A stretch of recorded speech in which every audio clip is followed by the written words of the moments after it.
30th April 1945. Deep beneath the Reich Chancellery gardens, in a concrete bunker saturated with diesel fumes and despair, Adolf Hitler takes his own life. In the adjacent rooms, a handful of his most trusted bodyguards hear the gunshot that ends an era. These men, who had pledged to die protecting the Führer, now face an impossible reality. Their oath is void, their purpose erased, and their future uncertain. Within hours, they will abandon the bunker and scatter into the ruins of Berlin, joining thousands of SS men desperately trying to disappear.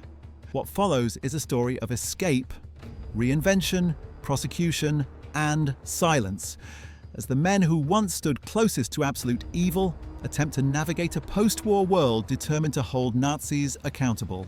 Hitler's personal security apparatus consisted of multiple overlapping layers, each with distinct responsibilities and recruitment standards.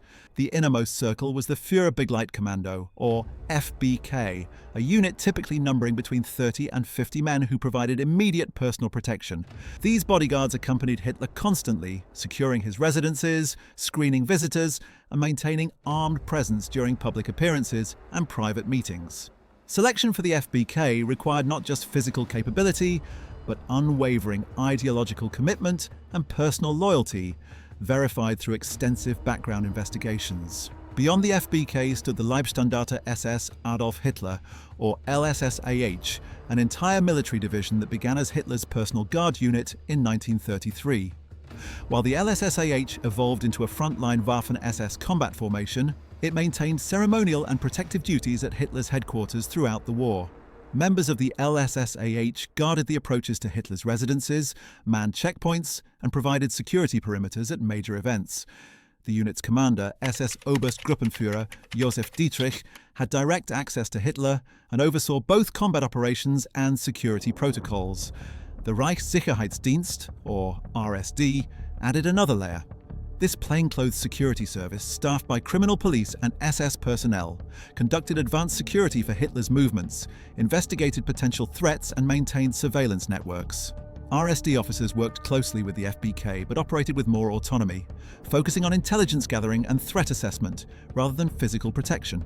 By April 1945, as the Soviet army encircled Berlin, Hitler's security apparatus had been decimated. Many bodyguards had died in combat as Germany's defensive perimeter collapsed. The LSS-8 was scattered across multiple fronts, its remaining elements fighting desperate rearguard actions. Only a small contingent of FBK members remained with Hitler in the Führer bunker beneath the Reich Chancellery gardens, along with a handful of RSD officers and SS aides. On 30th April 1945, Hitler committed suicide. His bodyguards, who had pledged to defend him to the death, suddenly found their oaths meaningless. The men in the bunker faced an immediate decision: remain in Berlin and face Soviet capture, or attempt escape through the collapsing front lines. Most chose flight. In the chaos of Berlin's final days, small groups of SS men, including former bodyguards, tried to break through Soviet encirclements, moving through sewers, ruins, and forested areas toward American or British lines. Many did not make it. Soviet forces, enraged by German atrocities and determined to capture high-ranking Nazis, shot SS men on sight or sent them to prisoner of war camps in the Soviet Union. Those camps, particularly in Siberia and Kazakhstan, became death traps. Harsh conditions, inadequate food, forced labor, and brutal treatment killed tens of thousands of German prisoners in the years following the war. Former members of Hitler's bodyguard units received particularly harsh treatment once their affiliations were discovered. Some bodyguards succeeded in reaching Western Allied lines. They faced different but still serious consequences. American, British, and French forces established screening procedures for surrendering German personnel, paying particular attention to SS members. The distinctive blood-type tattoos on the inner arm of SS personnel made concealment difficult. Many former bodyguards attempted to hide their service, claiming to have been regular Wehrmacht soldiers or even civilians. Some destroyed their papers and removed their tattoos through crude self-surgery or burning. The Allies quickly established detention camps for SS personnel. At facilities such as Dachau, Ludwigsburg, and Nuremberg, captured SS men underwent interrogation.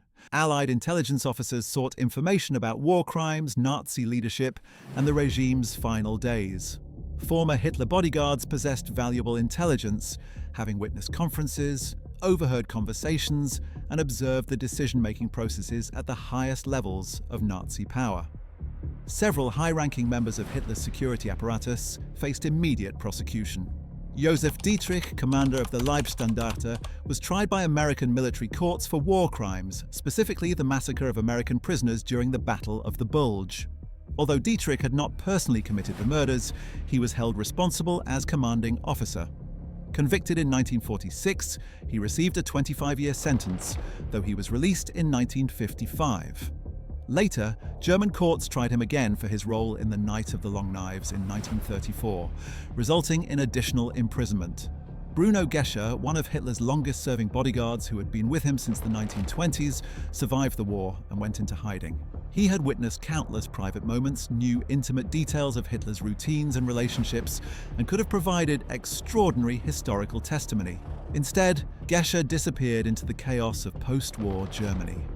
Some reports place him in Bavaria using false identity papers. He avoided prosecution, living quietly until his death in the 1980s, and never publicly discussed his service to Hitler. Rokas Misch, one of the last bodyguards in Hitler's bunker, surrendered to Soviet forces in May 1945. He spent 9 years in Soviet prisoner of war camps, enduring interrogations about Hitler's final days and the bunker's layout. Released in 1954, Misch returned to Germany and lived quietly for decades. Unlike many former Nazis who maintained silence, Misch eventually agreed to interviews in his later years, providing detailed accounts of daily life in Hitler's headquarters. His memoir, published in 2008, offered insights into the mundane routines and bizarre atmosphere surrounding Hitler. Misch maintained until his death in 2013 that he had simply been a soldier doing his duty, a claim many historians found deeply problematic. Hans Bahr, Hitler's personal pilot who also commanded elements of his security escort, was captured by Soviet forces attempting to escape Berlin. The Soviets imprisoned him for 10 years, repeatedly interrogating him about Hitler's possible escape or survival. Released in 1955, Bahr returned to Germany and wrote a memoir defending his service and portraying Hitler in sympathetic terms.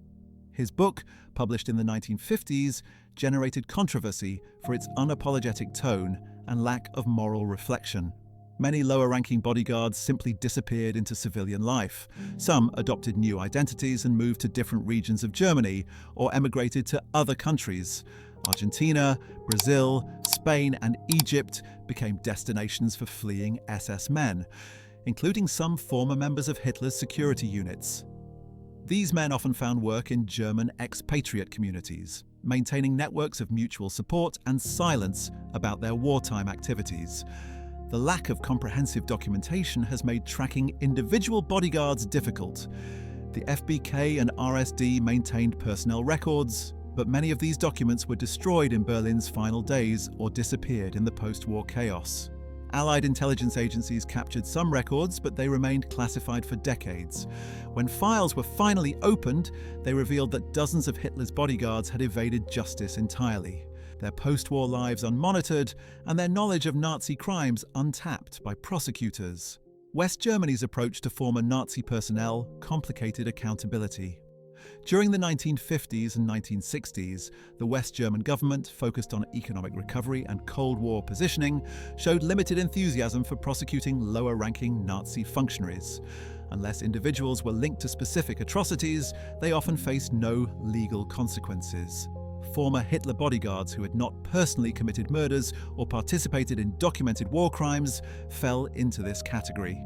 They lived as ordinary citizens, their past service known only to family members and old comrades. The 1960s brought renewed pressure for accountability. The Frankfurt Auschwitz trials and other proceedings demonstrated that West German society was beginning to confront its Nazi past more seriously. However, by this time, many former bodyguards were elderly, and prosecuting men for having guarded Hitler decades earlier presented legal challenges. Unless prosecutors could prove participation in specific crimes, merely having served in Hitler's security apparatus was not sufficient grounds for conviction under German law. East Germany took a different approach. The communist government enthusiastically prosecuted former Nazis, though often with selective targeting based on political considerations. Several former Hitler bodyguards who ended up in East German territory faced trials in the 1950s and 1960s. The sentences varied, but the proceedings served propaganda purposes, allowing the East German state to present itself as more thoroughly denazified than West Germany.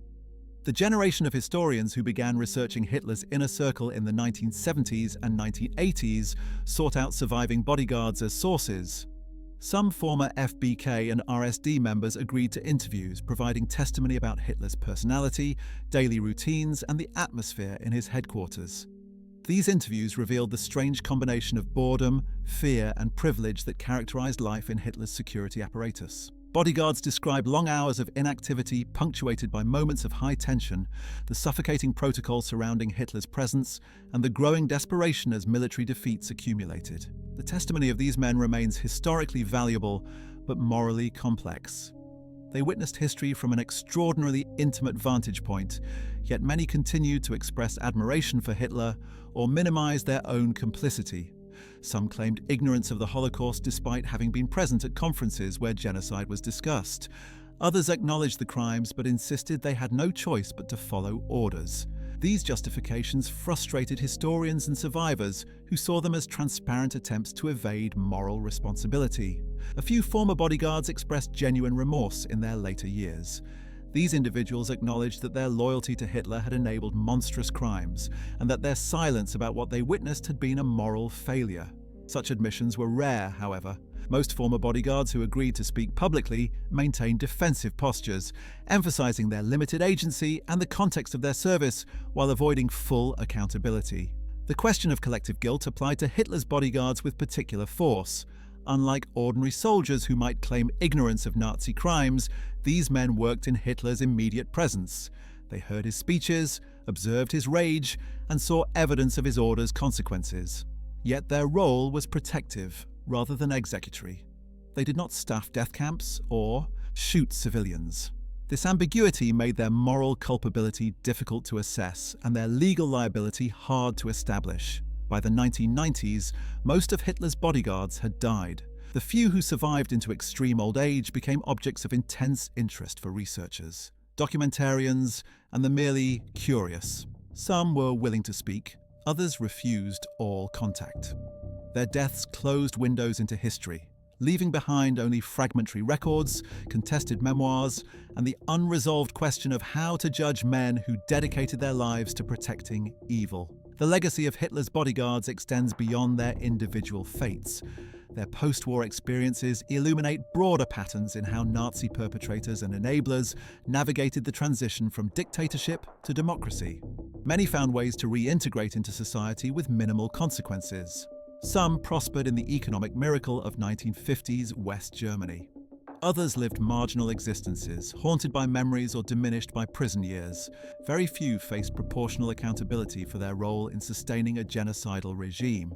Modern scholarship on Hitler's bodyguards focuses not just on what happened to them after the war, but on what their stories reveal about complicity, loyalty, and moral choice under dictatorship.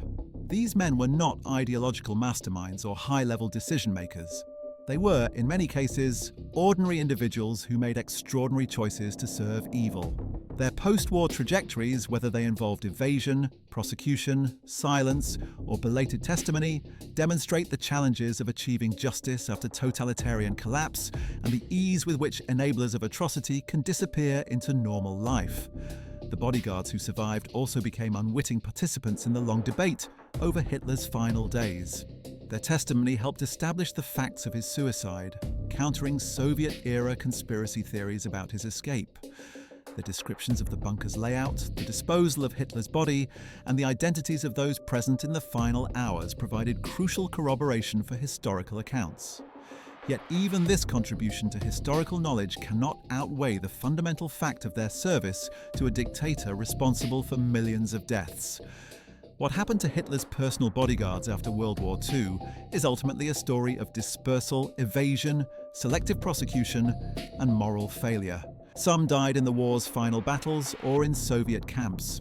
Others lived long lives in anonymity, their past service unknown to neighbors and colleagues. A handful faced trials and imprisonment. Many took their secrets to their graves, declining to fully account for their role in history's darkest chapter. Their individual fates varied enormously, but collectively they illustrate how thoroughly those who enabled Nazi crimes could vanish into the post-war world, and how incomplete the process of accountability remained even decades after the Reich's collapse. The networks that helped Hitler's bodyguards evade justice operated with surprising efficiency. Informal systems of mutual aid among former SS members emerged almost immediately after the war's end. These networks, sometimes called Kameradschaftswerke or comradeship organizations, provided false papers, safe houses, and employment opportunities. Former bodyguards, whose loyalty and discretion had been proven through years of service, were particularly valued in these underground systems. They could be trusted not to inform on fellow escapees and possessed skills valuable for security-conscious operations. The Catholic Church's role in facilitating escapes remains controversial. Some priests and bishops, motivated by anti-communism or misguided mercy, helped former Nazis reach South America through what became known as rat lines. While most attention has focused on high-profile war criminals like Adolf Eichmann, lower-ranking figures including some former Hitler bodyguards also benefited from these escape routes. Monasteries in Austria and Italy served as temporary refugees, and sympathetic clergy provided documentation that allowed fugitives to obtain Red Cross travel papers under false identities. Argentina became a particularly important destination. The Perón government, seeking European immigrants with technical skills and viewing German refugees as potential assets, maintained lenient immigration policies through the late 1940s. Former Hitler bodyguards who reached Argentina often found employment in German-owned businesses or security firms. Some worked as bodyguards for wealthy industrialists, their experience protecting Hitler translating into marketable skills in a new context. Others established small businesses, integrated into German expatriate communities in Buenos Aires and Bariloche, and maintained careful silence about their wartime service. The psychological impact of their post-war experiences varied dramatically among surviving bodyguards. Some exhibited symptoms consistent with what would now be recognized as post-traumatic stress disorder, suffering nightmares about the war's final days, the bunker's claustrophobic atmosphere, and the collapse of everything they had believed in. Others appeared to experience no visible distress, adapting to civilian life with remarkable ease. This variation reflected differences in individual psychology, but also in how deeply each man had internalized Nazi ideology and identified personally with Hitler. Family dynamics presented unique challenges. Former bodyguards who married and had children after the war faced difficult decisions about disclosure. Should they tell their wives and children about their service to Hitler? Many chose silence, creating household atmospheres of unspoken secrets and avoided topics. Children who eventually discovered their father's pasts reported feelings of shock, betrayal, and confusion. Some relationships survived these revelations, others fractured irreparably. The generational transmission of guilt and shame affected families for decades. The broader German society's complicity in protecting former Nazis extended to Hitler's bodyguards.